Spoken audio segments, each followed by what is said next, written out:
Hello students, physics के class में आप सभी का स्वागत है। और ये क्लास 10 की फिजिक्स में हम इसमें पढ़ रहे हैं चैप्टर 4 विद्युत धारा के चुंबकीय प्रभाव। और इसके एक्सरसाइज के क्वेश्चन नंबर 9 तक हमने कल कर लिए थे और आज ये लगभग समाप्त हो जाएगा आपका ये पार्ट। तो क्वेश्चन नंबर 10 शुरू करते हैं आज इसका। क्वेश्चन नंबर 10 कल मैंने आपको थोड़ा समझाया था और इसमें आप ये देखिए कि मान लीजिए आप किसी चैम्बर में अपनी पीठ को किसी एक दीवार से लगाकर बैठे हैं। कोई इलेक्ट्रॉन पुंज आपके पीछे की दीवार से सामने वाले दीवार की ओर क्षैतिज गमन करते हुए किसी प्रबल चुंबकीय क्षेत्र द्वारा आपके दाईं ओर विक्षेपित हो जाता है। चुंबकीय क्षेत्र की दिशा क्या है? आप ये समझे, माना आप ऐसे बैठे हैं, जैसे मेरा हाथ, आप ऐसे बैठे हैं, आपने पीठ इधर लगा रखी है, आपका मुंह इधर, इधर मेरी उंगलियां। इलेक्ट्रॉन ऐसे निकला, आपके पीछे वाली दीवार से निकला और वो आपके दाईं इधर को विक्षेपित हो गया, दाहिनी ओर, यानी जिधर मेरे पेन की नोक है इधर को ऐसे निकला और ऐसे इधर को विक्षेपित हो गया। अब इधर को जा रहा है इलेक्ट्रॉन, ठीक। तो जो इलेक्ट्रॉन इधर को जा रहा है तो धारा की दिशा इधर होगी, क्योंकि इलेक्ट्रॉन की गति की विपरीत दिशा में धारा की दिशा होती है। धारा की दिशा आप ऐसे समझेंगे, जैसे पेन की नोक मेरी इधर है, ये धारा की दिशा है। धारा की दिशा में हम अपना अंगूठा रखेंगे, चालक को पकड़ेंगे, हमारी उंगलियां मुड़ करके ऐसा आएंगी, यानी मुड़ करके उंगलियां ऐसा आएंगी, ये मुड़ करके उंगली आ रही है, ये क्लॉक, ये हाँ कि क्लॉक वाइज डायरेक्शन में आ रही है।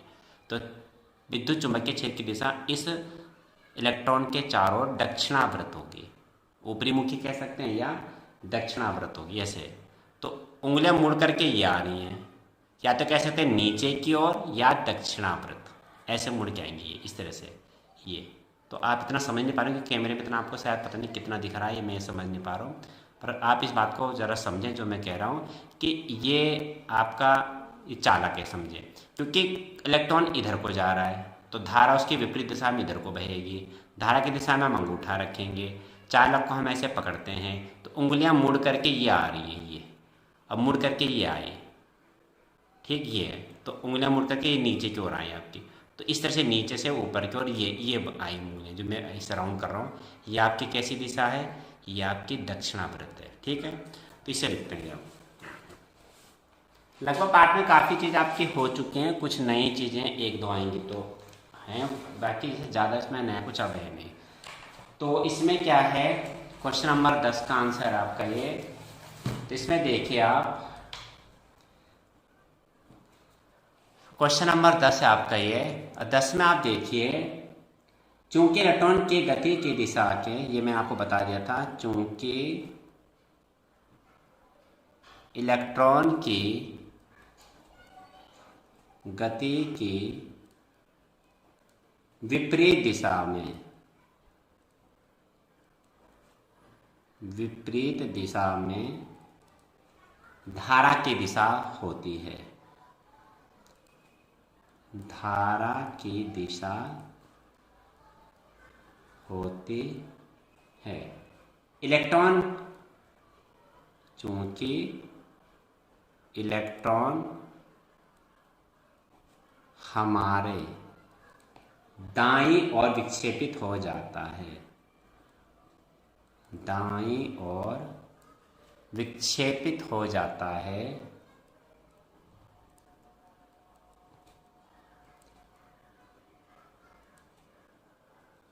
ठीक। अतः विद्युत धारा की दिशा, विद्युत धारा की दिशा, देखो मैं फिर आपको बता दूं, आप ऐसे बैठे हुए थे, ये इधर आपका मुंह है, इधर आपकी पीठ लगी हुई है, इधर ऐसे आप ऐसे बैठे, इलेक्ट्रॉन इधर दीवार से निकले और इधर को चले गए, ये जिधर को आप पेन की नोक देखिए, ये ऐसे निकले और इधर को चले गए इलेक्ट्रॉन। ये इलेक्ट्रॉन इधर को जा रहा है पेन की नोक की तरफ, धारा की दिशा किधर होगी? इधर होगी, क्योंकि इलेक्ट्रॉन की दिशा के विपरीत दिशा में धारा की दिशा होगी। धारा की दिशा इधर होगी, क्योंकि इलेक्ट्रॉन इधर जा रहे हैं। धारा की दिशा हमारे दाएं से बाईं ओर होगी। धारा की दिशा में अंगूठा रखने पर उंगलियां मुड़ करके ये आते हैं, यानी इस तरह से दक्षिणावर्त आ रही है, इस तरीके से आएंगी उंगलियां मुड़ करके, ये दक्षिणावर्त है ये, ठीक। तथा विद्युत धारा की दिशा हमारे दाईं ओर से बाईं ओर होगी, हमारे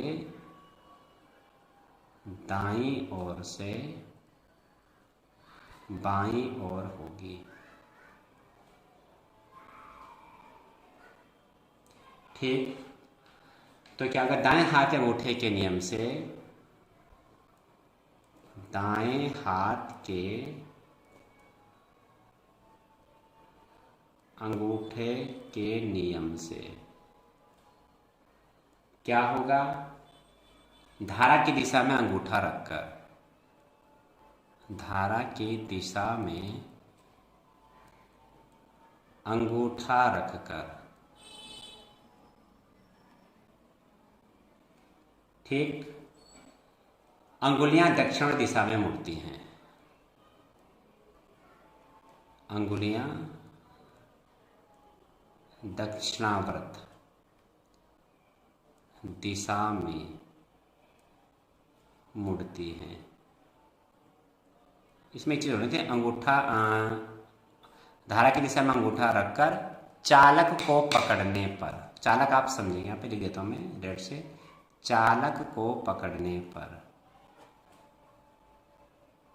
पकड़ने पर ये आएगा, उंगलियां दक्षिण दिशा में मुड़ती हैं, अतः चुंबकीय क्षेत्र की दिशा, अतः चुंबकीय क्षेत्र की दिशा,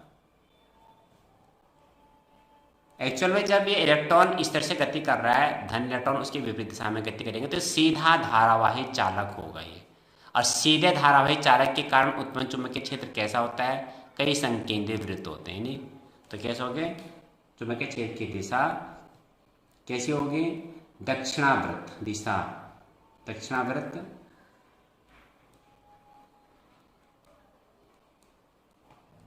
ठीक, या कैसे होंगे, नीचे से ऊपर की ओर, ऊपर से नीचे की ओर, सॉरी, ऊपर से नीचे की ओर होंगी, होंगे, ठीक। एग्जाम इतना लंबा नहीं लेना, एक समझा है, केवल आपको ये लिखना है डायरेक्ट यहाँ से, बस केवल सीधा आप ये लाइन में लिख सकते हैं लास्ट, अगर आपका एक या आधे नंबर में आ रहा है तो।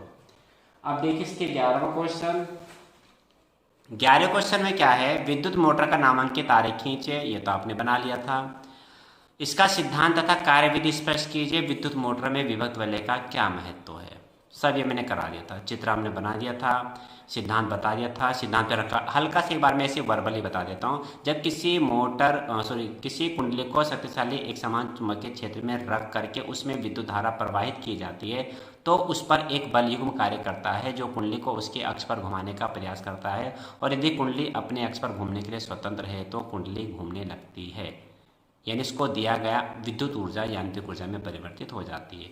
सब मैंने समझा दिया था, विभक्त वलय सब मैंने पहले बता रखा है, आप पिछली वीडियो देख लेना जिसने नहीं देखी है तो। कुछ ऐसी युक्तियों के नाम लिखे जिनमें विद्युत मोटर का उपयोग होता है। तो देखो मोटर के उपयोग आप जितने भी विद्युत उपकरण देखते हैं जिनमें घूमने का कार्य होता है, पंखा घूमता है, मिक्सी घूमती है, वॉशिंग मशीन घूमती है, कूलर की पंखड़ियाँ घूमती है, इन सब में मोटर का उपयोग होता है। आटा पीसने की जो चक्की होती है आपकी वो भी घूमती है, इन सब में होता है। तो इनमें आप कई सारे आप ऐसे लिख सकते हैं इसमें, तो ये तो आपको ऐसे भी याद रहना चाहिए, कोई बड़ी बात नहीं इसमें, ठीक है। और इसके बाद आपका है अगला क्वेश्चन आपका इसमें है, ये देखो जरा, कोई विद्युत रोधी तांबे के तार की कुंडली किसी गैल्वेनोमीटर से संयोजित है, क्या होगा यदि कोई क्षण चुंबक, इसको थोड़ा आप समझाने की डेरिवेशन ये हो चुका है, मतलब जो फैराडे के विद्युत चुंबकीय प्रेरण के प्रायोगिक प्रदर्शन थे उसमें ये चीज़ हो चुकी है, फिर भी आप इसको एक बार समझ लीजिए। एक हमने तार की कुंडली ली, उसको गैल्वेनोमीटर यानी धारा मापी से हमने जोड़ दिया, कुंडली को उसमें धकेला जाता है, यानी कुंडली को उसके अंदर गति कराई जा रही है, धारा मापी में विक्षेप होगा। कुंडली को उसके बाहर निकाला जाता है, यानी उसको कुंडली चुंबक को उससे दूर ले जा रहे हैं, धारा मापी में विक्षेप होगा पहले से विपरीत दिशा में। कुंडली को उसके भीतर रख दिया जाता है तो अब चुंबकीय फ्लक्स में कोई परिवर्तन नहीं होगा, तो उसमें कोई भी विक्षेप नहीं होगा, ठीक है। ये अब इसको मैं समझा देता हूँ चित्र के माध्यम से, 12वां देखो ये, ठीक।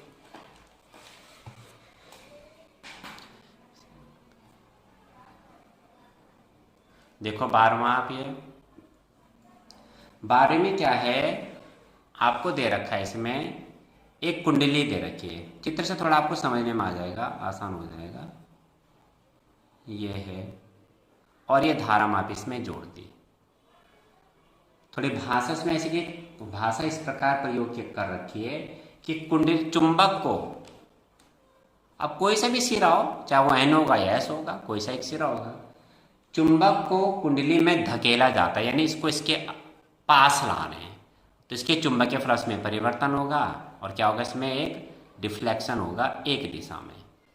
फिर इससे दूर इसको धकेल दिया, फिर इसको इससे बाहर खींचा, यानी इसके अंदर इसको रख दिया, फिर बाहर ला रहे कुंडली से, तो क्या करेंगे, फिर इसमें डिफ्लेक्शन होगा, लेकिन अब दिशा क्या होगी, पहले से विपरीत होगी।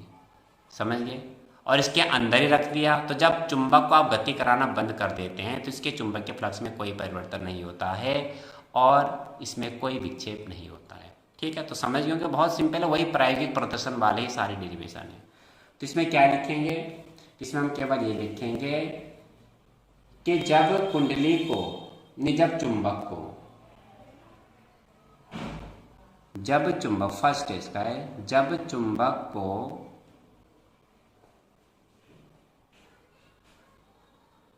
कुंडली में धकेला जाता है, थोड़े वर्ड इसमें इसी प्रकार से प्रयोग किए हुए हैं, धकेला जाता है,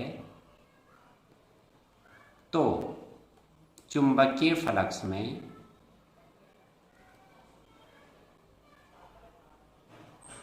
परिवर्तन होने के कारण,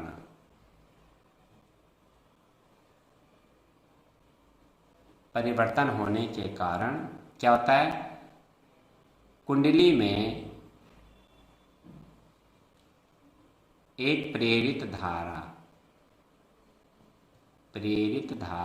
उत्पन्न हो जाती है तथा धारेमापी में विक्षेप, धारामापी में विक्षेप एक दिशा में होता है, एक दिशा में होता है। फिर दूसरा क्या है, यानी कुंडली चुंबक को इसके पास ले गए, ये सब मैं बता चुका हूँ पहले, फिर अब दूर ले जा रहे हैं, यानी उसको उससे अंदर से बाहर खींच रहे हैं चुंबक को। सेकंड क्या होगा, ठीक, जब कुंडली को भीतर से, कुंडली के भीतर से जब चुंबक को कुंडली के भीतर से खींचा जाता है, मतलब कुल मिला के चुंबक की गति हो रही है, खींचा जाता है, तो भी कुंडली में एक धारा प्रेरित होगी जिससे धारामापी में विक्षेप अब पहले जिस दिशा में भी हुआ होगा अब उससे विपरीत दिशा में होगा। ऐसा नहीं कि वो इसी दिशा में हुआ होगा, विक्षेप होगा वो किसी भी दिशा में हो सकता है, दिशा निश्चित नहीं है, लेकिन ये बिल्कुल निश्चित है कि अगर पहले दाईं ओर थी सुई तो अब वो बाईं ओर होगी, और यदि वो पहले बाईं ओर थी तो अब वो दाईं ओर होगी, पहले से विपरीत दिशा में होगी। धारामापी विक्षेप पहले से विपरीत दिशा में होगा। ठीक, और तीसरा क्या है, जब कुंडली के भीतर स्थिर रख दिया जाता है, जब चुंबक को कुंडली के भीतर स्थिर रख दिया जाता है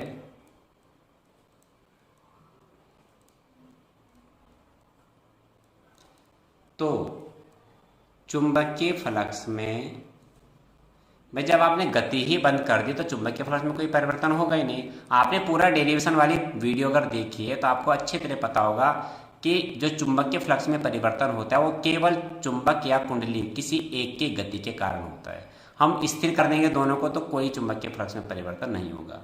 तो चुंबकीय फ्लक्स में कोई परिवर्तन ना होने के कारण, कोई परिवर्तन ना होने के कारण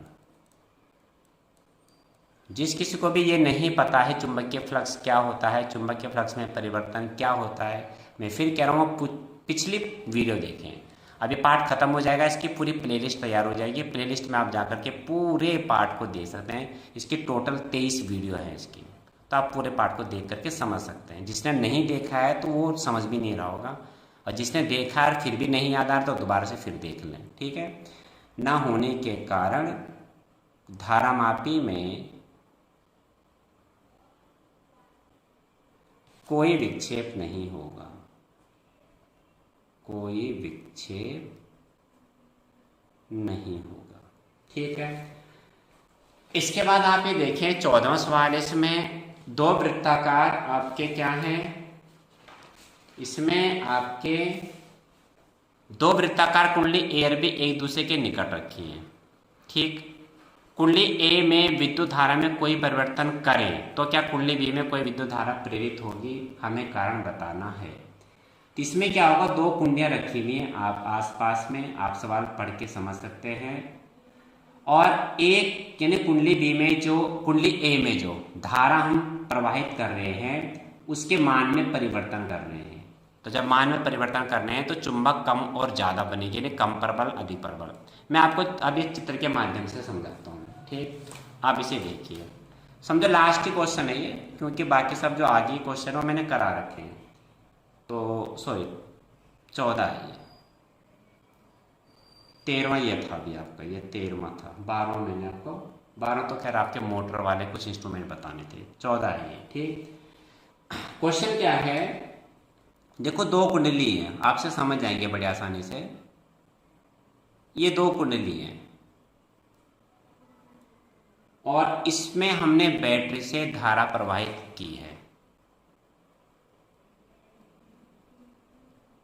ये धारा प्रवाहित की है इसमें, ये आपकी कुंडली ए होगी, इसे ए बोल देते हैं। इसके ही बिल्कुल पास में एक कुंडली बी रखी है, लेकिन इसमें बैटरी ने इसमें धारा मापी लगा रखी है, गैल्वेनोमीटर ये लगा रखा है, ठीक। ये है, लगाया नहीं, हमने खुद बता दिया इसमें, ठीक। लगाया नहीं, सिर्फ खाली रखी हुई कुंडली। अब इसमें जो धारा प्रवाहित हो रही कुंडली ए में, धारा के मान में कमी कर रहे हैं, वृद्धि कर रहे हैं, परिवर्तन कर रहे हैं कुल मिला के। अब आप ये समझ जाइए कि जब इस चालक में हम धारा प्रवाहित कर रहे हैं तो ये चालक भी एक चुंबक, ये चुंबक बन गया, ये चुंबक बन गया, तो इससे बल रेखाएं निकल रही होंगी, यानी चुंबकीय बल रेखाएं निकल रही होंगी। और वो बल रेखाएं जब निकल रही होंगी तो वो इस चुंबक यानी इस कुंडली से भी गुजर रही होंगी। अब इसके मान में हम परिवर्तन कर रहे हैं, यानी कभी धारा का मान बढ़ा रहे हैं, कभी हम घटा रहे हैं, कभी बढ़ा रहे हैं, कभी घटा रहे हैं। तो जो बढ़ा रहे हैं का मतलब ये प्रबल चुंबक बन रहा है, अधिक स्ट्रॉन्ग बन रहा है, और कम कर रहे हैं तो ये थोड़ा कम प्रबल चुंबक बन रहा है। यानी जब धारा का मान बढ़ा रहे हैं तो इसमें से बल रेखाएं अधिक निकलेंगी, तो इससे गुजरने वाली चुंबकीय बल रेखाएं अधिक होंगी। और जब हम धारा का मान कम कर रहे हैं तो इसमें से कम बल रेखाएं निकलेंगी, यानी इससे गुजरने वाली कम बल रेखाएं कम होंगी। यानी कुल मिला के बिना गति कराए हम इस कुंडली बी, ये कुंडली बी है, कुंडली बी से गुजरने वाले चुंबकीय फ्लक्स में परिवर्तन कर रहे हैं। और जब इसमें परिवर्तन हो रहा है तो इसमें क्या होगी, धारा प्रेरित होगी, यानी गैल्वेनोमीटर अगर हम लगाते हैं तो उसमें विक्षेप होगा। बिना गति कराए हम किस प्रकार से चुंबकीय फ्लक्स में परिवर्तन कर रहे हैं, तो उसका कारण है हम धारा के मान को कम ज़्यादा कर रहे हैं। तो धारा का मान कम करेंगे तो ये कम प्रबल चुंबक बनेगा, तो चुंबकीय बल रेखाएं कम निकलेंगी, जिससे कम गुजरेंगी। धारा का मान बढ़ा दिया, ज़्यादा गुजरेंगी, कम कर दिया, ज़्यादा कर दिया, चुंबकीय बल रेखाएं कम ज़्यादा अपनापी होंगी। और धारा जो चुंबकीय बल रेखाएं कम ज़्यादा होती है उसे ही तो हम चुंबकीय फ्लक्स में परिवर्तन बोलते हैं। और जब चुंबकीय फ्लक्स में परिवर्तन होता है तो जिस कुंडली के चुंबकीय फ्लक्स में परिवर्तन होता है उस कुंडली में धाराएं प्रेरित हो जाती हैं, धारा उत्पन्न हो जाती है। इसे प्रेरित धारा इसलिए कहते हैं क्योंकि ये किसी प्रेरणा से उत्पन्न हुई है, इसी हमने बैटरी का प्रयोग नहीं किया पे धारा के लिए, ठीक है। अब ये लिखेंगे, तो इसके बारे में लिखेंगे, तो कुंडली हम लिखेंगे, कुंडली बी में धारा प्रेरित होगी, क्योंकि वो क्या कह रहा है कि कुंडली बी में धारा प्रेरित होगी, बिल्कुल होगी। यहाँ लिख देते हैं हाँ, हाँ कुंडली बी में धारा प्रेरित होगी। क्यों होगी? अब क्या कहें, कुंडली ए, अब इसकी पूरी व्याख्या करते हैं। कुंडली ए में प्रवाहित धारा, में प्रवाहित धारा के मान में हम क्या कर रहे हैं, मैंने अभी बताया था, धारा के मान में परिवर्तन कर रहे हैं। धारा कुंडली ए में प्रवाहित धारा के मान में परिवर्तन किया जाता है। तो इससे क्या होगा, तो इसके चारों ओर क्या होगा, चुंबकीय क्षेत्र में, चुंबकीय क्षेत्र में भी परिवर्तन होगा। अर्थात क्या होगा, इससे निकलने वाली, इससे ने कुंडली ए से, कुंडली ए से निकलने वाली चुंबकीय बल रेखाओं में भी परिवर्तन होगा। ठीक, चूंकि यह बल रेखाएं, चूंकि यह बल रेखाएं, अब बगल में ही बी रखिए कुंडली, तो बी से गुजर रही है। बल रेखाएं कुंडली बी से गुजरती हैं, कुंडली बी से गुजरती हैं। अर्थात कुंडली बी के, अर्थात कुंडली बी के चुंबकीय फ्लक्स में परिवर्तन होता है। ठीक, परिवर्तन होता है, अतः कुंडली बी में धारा प्रेरित होती है। इस कारण से, कारण ये है, इस कारण से कुंडली बी में धारा प्रेरित हो जाएगी। ठीक, ये आपको समझ में आ जाए अच्छी तरह से, तो आप अपने हिसाब से भी लिख सकते हैं, शायद इससे अच्छा भी आप लिख सकते हैं। भाषा बनाना अपने आप में एक कला है, सेंटेंस बनाना एक कला है। मैं ये नहीं कह रहा कि यही आपको लिखना है, बिल्कुल आपको ये जो मेन इसका जो इसका प्रिंसिपल, इसका सिद्धांत है, आपको वो समझ में आ जाना चाहिए। आप शायद इससे अच्छा भी बना सकते हैं लैंग्वेज, लैंग्वेज बनाना तो अपने ऊपर है। तो कुल मिला के इसके चुंबकीय फ्लक्स में परिवर्तन हो रहा है। क्यों हो रहा है? क्योंकि चुंबकीय बल रेखाओं की संख्या में कमी हो रही है, वृद्धि हो रही है। कमी वृद्धि क्यों हो रही है? क्योंकि हम इसे परिवर्तन, धारा का मान में क्या कर रहे हैं, परिवर्तन कर रहे हैं। तो ये आपका हो गया।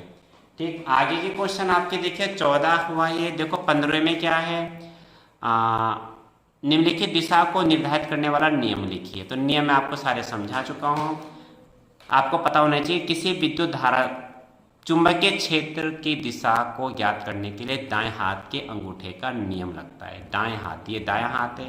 क्या नियम है? यदि किसी चालक में बहती हुई धारा की दिशा में अंगूठा रखकर चालक को पकड़ते हैं तो मुड़ी हुई उंगलियां चुंबकीय क्षेत्र की दिशा को प्रदर्शित करती हैं। दूसरा क्या था?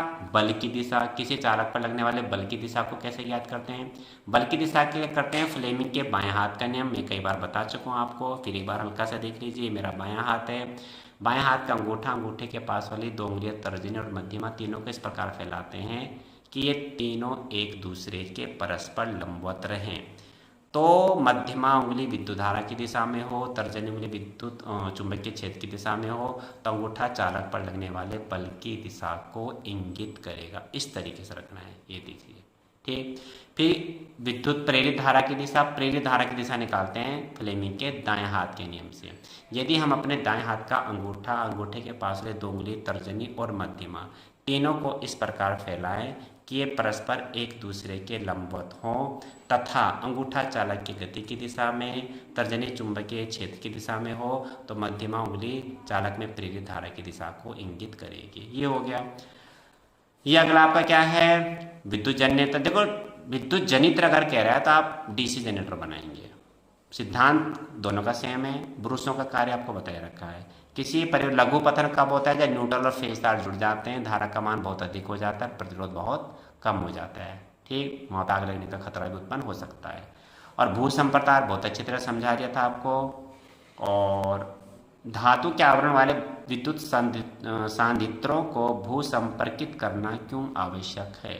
इसलिए आवश्यक है, कभी कभी बिजली के झटके लगते हैं तो बिजली के झटकों से बचने के लिए हमें क्या करना पड़ता है, अर्थिंग यानी भू संपर्कित करना पड़ता है। ये पाठ आपका कंप्लीट हुआ। इसको ढंग से आप रिवाइज करना, इसकी पूरी वीडियो देखना, इसकी प्लेलिस्ट आज मैं तैयार कर दूंगा, पूरी प्लेलिस्ट में आप देख लेना इसको, सारी वीडियो 23 आपको एक साथ मिल जाएंगी। इसके नोट्स बनाना। बाकी अब आपकी कल से केमिस्ट्री का पार्ट 3 शुरू होगा, धातु और अधातु। कल फिर मिलते हैं लाइव क्लास में। मैथ की आप तैयारी करते रहें, अब आपके एग्ज़ाम भी नज़दीक हैं और सभी विषयों पे ध्यान दें, ये मैंने पहले भी आपको कहा है। घर में रहें, मन लगा के पढ़ाई करें और सभी